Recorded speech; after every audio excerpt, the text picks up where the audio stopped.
Happy New Year, guys. Happy 2023. And I know at the beginning of the year, we all have various plans, various aspirations, various goals. And one of the goals that we have that people really have in 2023 or any year that starts is financial planning or financial goals. And today I want to give you 9 pointers, even as you plan your finances, 9 things that you should put in mind that will help you in your financial planning or financial management. And the first thing is that you need to know what is your income.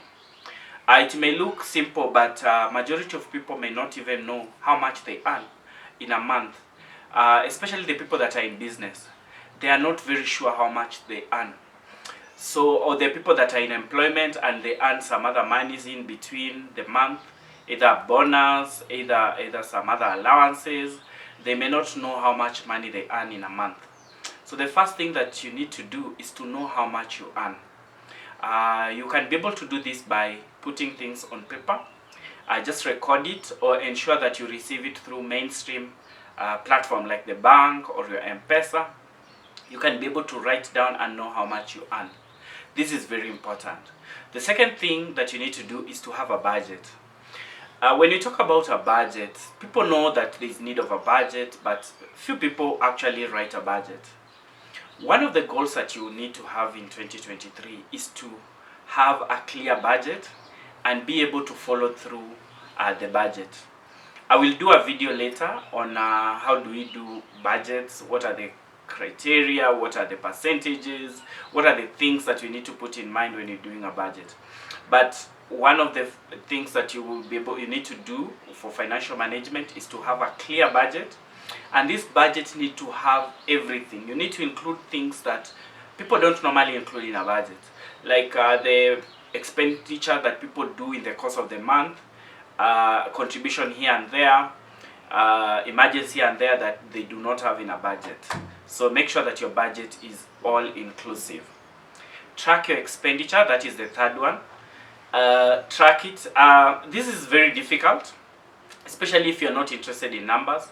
But one of the ways in which you can track your expenditures, which I have done and it has worked for me, is to ensure that you pay.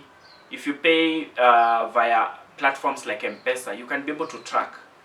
Or if you don't want to pay via M-Pesa because of the charges, you can be able to do it promptly. Like at the end of the day, you need to write down. You can be able to know how much I've spent on this particular thing. For a period of time, let's say a week or a month, you can be able to know where your money goes. Number 4, pay yourself. And this should have actually been the first one. The biggest mistake that people do is that they don't pay themselves. You work hard throughout the month, maybe it's employment or it's business, but you don't pay yourself. So the government pays itself even before you get your money if you're in employment, because pay is taxed at source. You get money after it has been taxed. After you get your money, you need to pay yourself. By paying yourself, we mean you invest in yourself for future.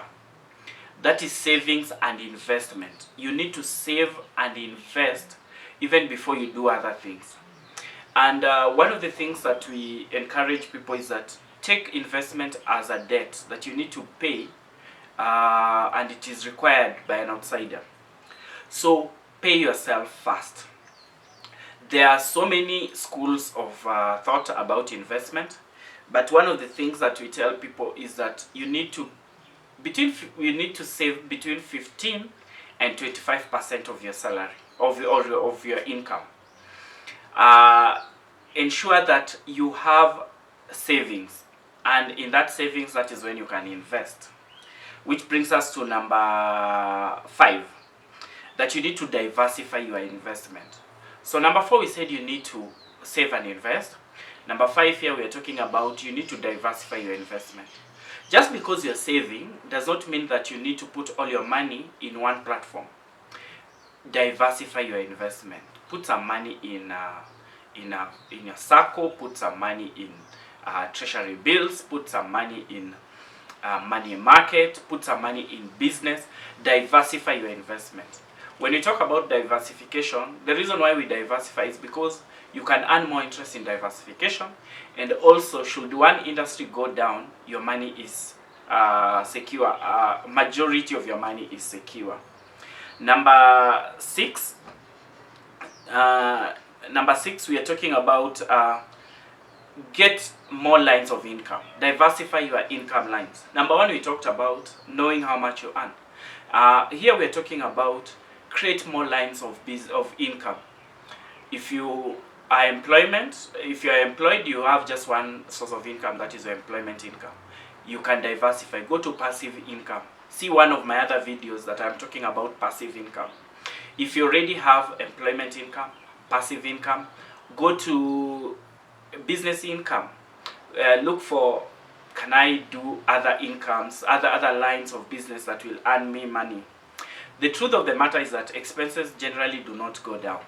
What you need to do is to ensure that you increase more income in our lives, so that we can be able to manage the ever expanding expenses.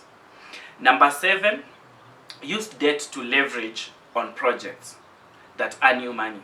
There are people who say debt is bad, but the reality of the matter is that people who don't take up debt cannot be able to advance, or cannot be able to do things that they would have done for them to earn money. Rich people actually use debt for leverage, and they'll be able to have big projects that earn them money. So I am encouraging people to take debt for projects that earn money, not to take debt for recurrent expenditures. Don't take debt just anyhow.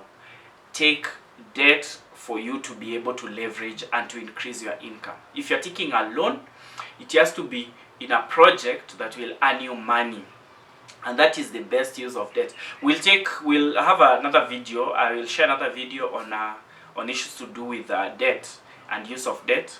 But right now we are saying is that take debt to leverage and to help you in projects that will earn you money. Number 8 is that have an emergency fund. An emergency fund can never be underestimated. You get an emergency need, and you do not have money that you will be able to address the issue. So make sure that you have an emergency fund at all times. And this emergency fund should be in a platform that is not difficult for you to access that fund. That you will be able to access that fund within minutes. If you are asked and money is needed within 5 minutes or even 10 minutes, you can be able to have that fund. Therefore, this money should be accessible in platforms like a bank account. I know there's a video that I've talked about, we shouldn't have a lot of money in our bank account, but for emergency fund, it should be in an accessible place. Let's say a bank account, and you can be able to access it via your mobile phone, or M-Pesa savings. There are savings in M-Pesa that you can be able to access it anytime. How much should we have in an emergency fund? We'll talk about it later, but people estimate at least half of your monthly salary. If you're earning, let's say 100,000, you should be having at least 50,000 that is accessible at a click of a button as an emergency fund. Lastly, have 6 months savings. This is in case you lose your job. In case something happens, you should be able to survive for 6 months without altering your life standard. So have at least 6 months. So if you're having 100,000 and your monthly expenses are around let's say 60,000, you need to have 60,000 times 6, which is about 360,000, in an investment platform. The reason why I'm saying in an investment platform is that this money should not be idle in a bank account, but it should be earning you some money, because when you need it, it will not be the same as an emergency fund, but you would even use about a week or even 2 weeks for you. You will need the money within, let's say, 2 weeks or even a month after you lose your job. So have 6 month savings somewhere in your investment. So those are 9 ways in which we can ensure that our 2023 is financially sound, and it is a process. you may not be able to do all these things at once, but you need to start. In case of personal financial coaching, just get in touch with me on the numbers that are there after this video. Thank you very much and have a prosperous 2023.